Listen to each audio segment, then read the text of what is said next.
இறையேசுவில் வாழ்ந்த சகோதர சகோதரிகளே, கடந்த 10 ஆண்டுகளில்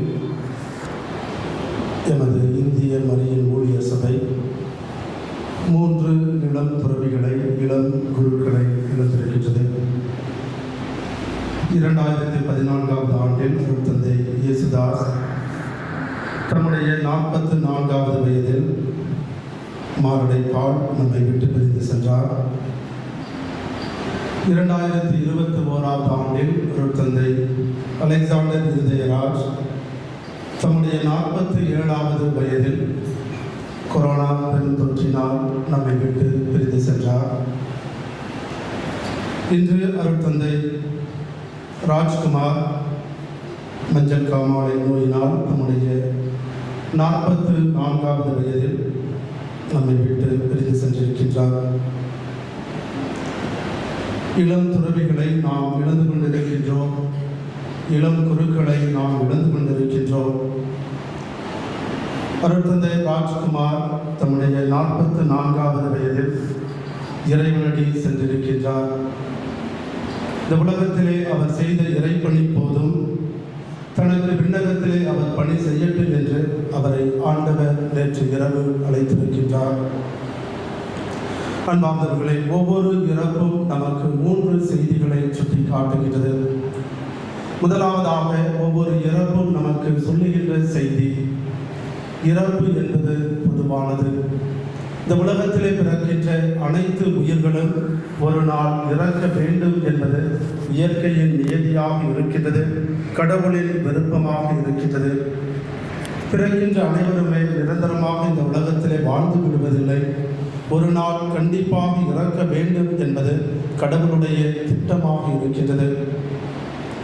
இறப்பு என்பது பொதுவானது என்று சொல்லுகின்ற பொழுது எல்லாருமே இறப்புக்கு உட்பட்டவர்கள்.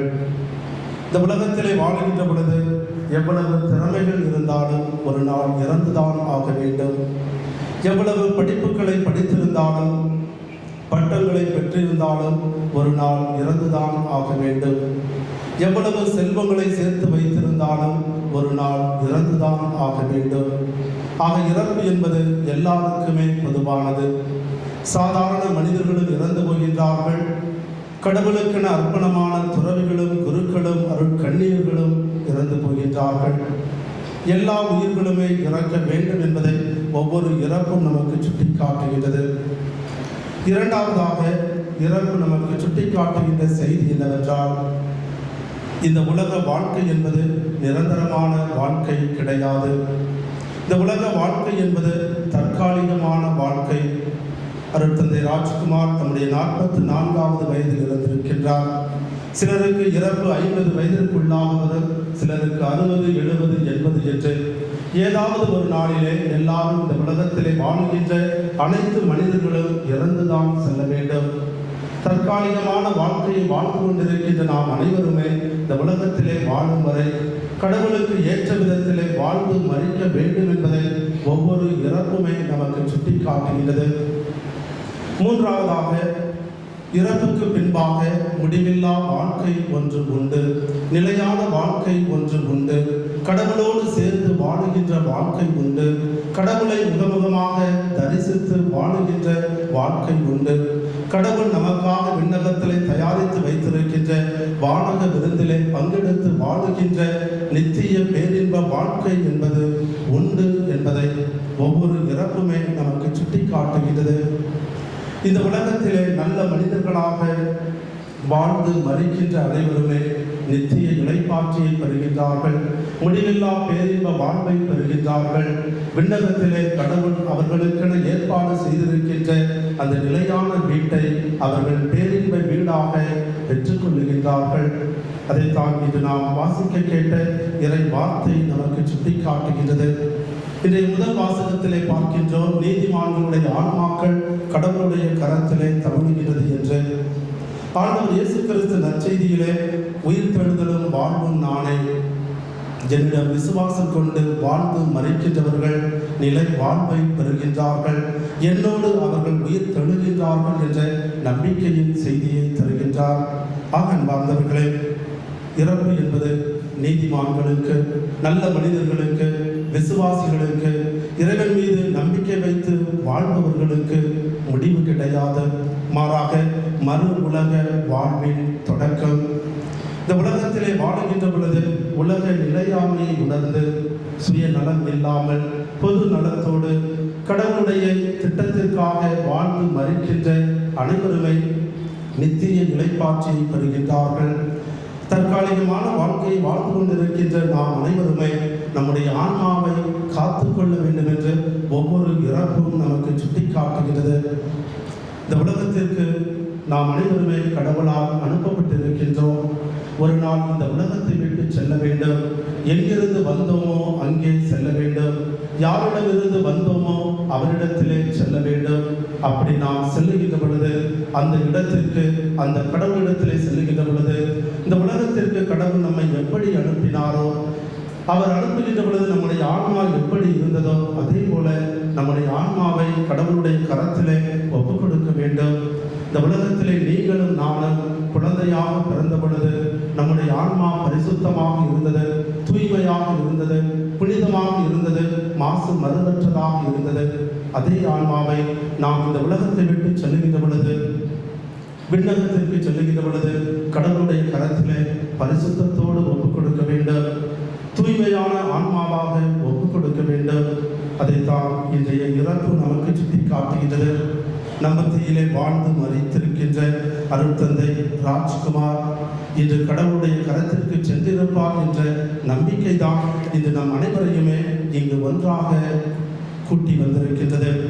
அருட்தந்தை ராஜ்குமார் கடந்த 15 ஆண்டுகளாக மரியின் ஊழியர் சபையிலே நிரந்தர உறுப்பினராக, துறவியாக வாழ்ந்திருக்கின்றார். ஒரு குருவாக தன்னுடைய வாழ்க்கையை அவர் வாழ்ந்திருக்கின்றார். பல்வேறு அருட்சாதனங்கள் வழியாக இறைவனுடைய அருளையும் ஆசிரையும் அநேக இறை மக்களுக்கு பகிர்ந்து கொடுத்திருக்கின்றார்.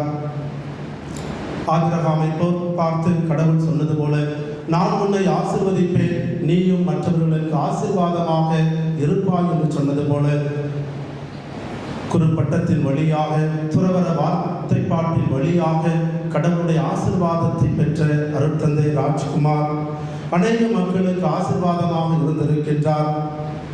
அவர் ஒரு நல்ல மறையுரையாளராக வாழ்ந்திருக்கின்றார். குறிப்பாக இந்த திருச்சி மறை மாவட்டத்திலே பல இறை மக்கள் என்னிடத்திலே சொல்லியிருப்பதை நான் கேள்விப்பட்டிருக்கின்றேன்.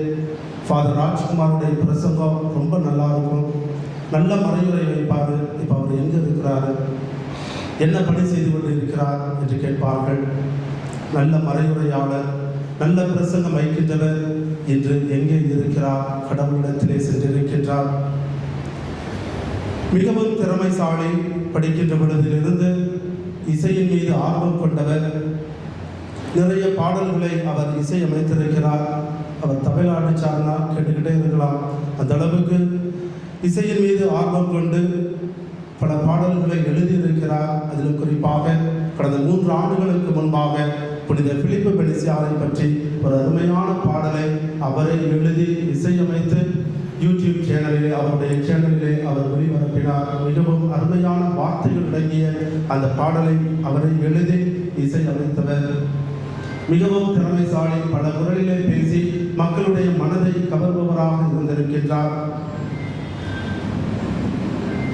அதே போல ஏழை எளியவர்கள் மீது பாசமும் இரக்கமும் கொண்டவராக இருந்திருக்கின்றார். வேலை இல்லாத ஏழை எளியவர்களுக்கு பல இடங்களிலே, பல மடங்களிலே வேலை வாங்கி கொடுத்திருக்கின்றார். அவருடைய வாழ்க்கையிலே ஒளி ஏற்றி வைத்திருக்கின்றார். இப்படியாக அருட்தந்தை தம்முடைய துறவர வாழ்க்கையிலே பல்வேறு திறமைகளை கடவுளிடமிருந்து பெற்று, தாம் பெற்ற திறமைகளை மக்களோடு பகிர்ந்து கொண்டு இறை மக்களுக்கு ஆசீர்வாதமாக வாழ்ந்து மறைத்திருக்கின்றார். பல ஆண்டுகள் நோயினால் பாதிக்கப்பட்டிருந்தாலும் கடவுள் அவரை அன்பு செய்தார், அவரும் கடவுளை அன்பு செய்தார். இந்திய மரியின் ஊழியர் சபையும் அவரை அன்பு செய்தது. 10 ஆண்டுகளுக்கு மேலாகவும் அவர் தம்முடைய பல்வேறு நோயினால் அவதிப்பட்ட பொழுதும் இந்திய மரியின் ஊழியர் சபை அவரை பாதுகாத்தது, பராமரித்தது, அவரை நல்ல முறையிலே பார்த்து கொண்டது, நல்ல மருத்துவத்தை கொடுத்தது. முன்னாள் இன்னாள் என இந்திய மறை மாநிலத்தின் அதிபர்கள், ஆலோசகர்கள், பொறுப்பாளர்கள் அனைவருமே அருட்தந்தை ராஜ்குமாரை கண்ணும் கருத்துமாக பார்த்து கொண்டார்கள். நல்ல முறையிலே பராமரித்துக் கொண்டார்கள். எப்படியாவது அவரை காப்பாற்றி விட வேண்டும் என்று கஷ்டப்பட்டார்கள், உழைத்தார்கள், தியாகம் செய்தார்கள், அவரோடு நேரம் செலவழித்தார்கள். மருத்துவமனைகளிலே எத்தனையோ அருட் சகோதரர்களும் அருட் தந்தையர்களும் இரவு என்றும் பாராமல், பகல் என்றும் பாராமல் அவரோடு மருத்துவமனையிலே வாழ்ந்தார்கள். இருந்தாலும் அவரை காப்பாற்ற முடியவில்லை. ஏனெனில் கடவுளுடைய விருப்பத்தின்படி, கடவுளுடைய திட்டத்தின்படி இன்று அவர் கடவுளிடத்திலே சென்றிருக்கின்றார். அதே போல் அவருடைய தாய், தகப்பன், அவருடைய சகோதரர், குடும்பத்தில் இருக்கின்ற அனைவருமே இவரை நல்ல முறையிலே பார்த்து கொண்டார்கள். நல்ல முறையிலே அவரை பாதுகாத்தார்கள். அவர்கள் ஒவ்வொரு முறையும் முறையின் ஊழியர் சபை குருக்களோடு இணைந்து அவருடைய மகனை, அவருடைய சகோதரரை காப்பாற்ற துடித்தார்கள், ஆசைப்பட்டார்கள். அவர்களும் எவ்வளவோ தியாகங்களை செய்திருக்கின்றார்கள். இருந்தாலும் கடவுளுடைய திட்டம் நேற்று இரவு நிறைவேறியிருக்கிறது. அருட்தந்தை ராஜ்குமார் உடலளவிலே நம்மை விட்டு சென்றிருந்தாலும் அவருடைய ஆன்மா கடவுளிடத்தில் இருக்கின்றது என்ற நம்பிக்கை நமக்கு இருக்கின்றது. கடவுளிடத்திலே அவர் இருந்து கொண்டு நமக்காக, நம்முடைய சபைக்காக பரிந்து பேசிக் கொண்டிருக்கின்றார். அவருடைய இழப்பு இந்திய மரியின் ஊழியர் சபைக்கு ஒரு பெரிய இழப்பு. 44 வயது இளம் ஊழியர், இளம் துறவி, இளம் குரு ஓடோடி பணி செய்கின்ற இந்த நேரத்திலே தம்முடைய பணியை முடித்துக் கொண்டு கடவுளுடைய கரத்திற்கு சென்றிருக்கின்றார். எனவே இந்திய மரியின் ஊழியர் சபை சகோதரர்களாகிய எங்கள் அனைவருக்குமே இது ஒரு பெரிய இழப்பு. இருந்தாலும் கடவுள் எங்களை தேற்றுவார், கடவுள் எங்களுக்கு ஆறுதலை தருவார். கடவுள் மீண்டும் நாங்கள் எங்களுடைய துறவற வாழ்க்கையின் பயணத்தை தொடர நம்பிக்கையை தருவார் என்ற ஆழ்ந்த விசுவாசத்தோடு இன்று அவருக்கு நாங்கள் பிரியாவிடை கொடுக்கின்றோம். அதே போல அவருடைய பெற்றோருக்கும், சகோதரருக்கும், சகோதரிக்கும், குடும்பத்தில் உள்ள அனைவருக்குமே இது ஒரு பெரிய இழப்பு. தன்னுடைய பிள்ளையை குருவாக அர்ப்பணிக்க வேண்டும் என்று 1998 ஆண்டிலே இந்திய மரியின் ஊழியர் சபையிலே சேர்த்தார்கள். ஒரு துறவற குருவாக இதை ஆட்சிப் பணியை செய்ய வேண்டும் என்று முழுமையாக கையளித்தார்கள். இந்த அந்த மகனை, அந்த பிள்ளையை கடவுளிடத்திலும் கடவுளுடைய கரத்திலே முழுமையாக கையளித்து கண்ணீரோடு, அழுகையோடு இங்கு அமர்ந்திருக்கின்றார்கள். அவர்களுக்கும் கடவுள் ஆறுதலை தருவார், திட்டுதலை தருவார்.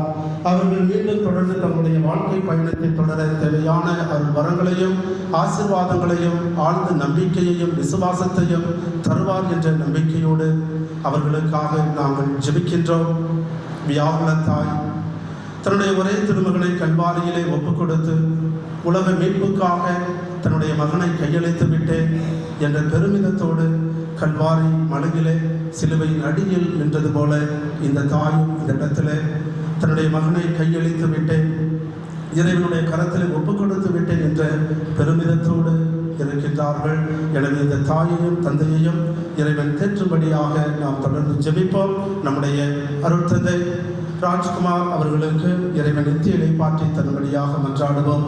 தம்முடைய மனித பலவீனத்தினால் அவர் இந்த உலகத்திலே வாழ்ந்த பொழுது அறிந்தும் அறியாமலும் செய்த பாவங்கள், குற்றம், குறைகள் எல்லாவற்றையும் இரக்கம் மிகுந்த இறைவன் தம்முடைய அளப்பரிய இரக்கத்தினால் மன்னித்து அவருக்கு முடிவில்லா பேரின்ப வாழ்வையும் நித்திய இளைப்பாற்றியும் கொடுப்பாராக. ஆமென்.